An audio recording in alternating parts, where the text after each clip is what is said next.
Friday of the first week in Ordinary Time. First reading, a reading from the first book of Samuel. All the elders of Israel came in a body to Samuel at Ramah and said to him, "Now that you are old and your sons do not follow your example, appoint a king over us, as other nations have, to judge us." Samuel was displeased when they asked for a king to judge them. He prayed to the Lord, however, who said in answer, "Grant the people's every request. It is not you they reject, they are rejecting me as their king." Samuel delivered the message of the Lord in full to those who were asking him for a king. He told them, "The rights of the king who will rule you will be as follows. He will take your sons and assign them to his chariots and horses, and they will run before his chariot. He will also appoint from among them his commanders of groups, of 1,000 and of 100 soldiers.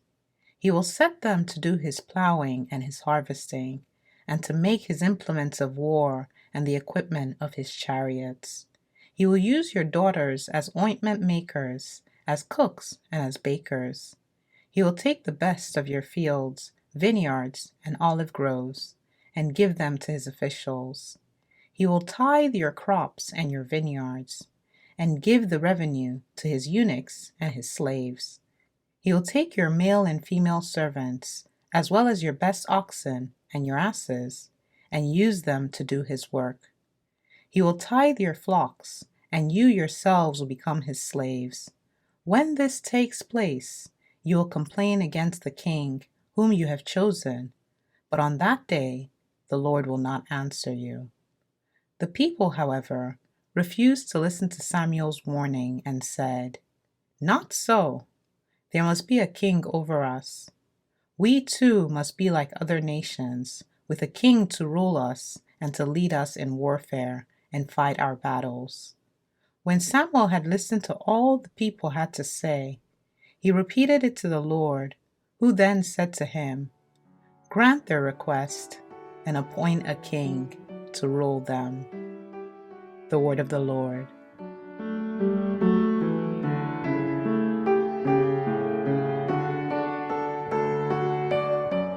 Responsorial Psalm.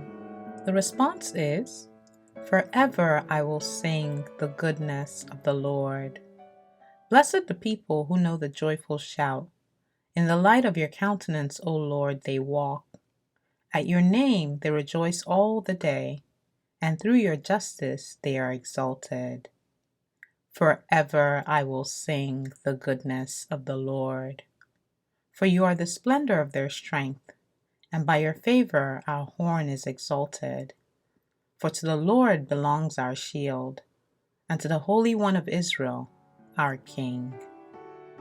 Forever I will sing the goodness of the Lord.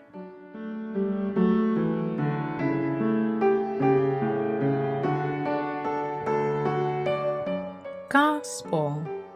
A reading from the Holy Gospel according to Mark. When Jesus returned to Capernaum after some days, it became known that he was at home. Many gathered together, so that there was no longer room for them, not even around the door, and he preached a word to them. They came bringing to him a paralytic carried by 4 men. Unable to get near Jesus because of the crowd, they opened up the roof above him.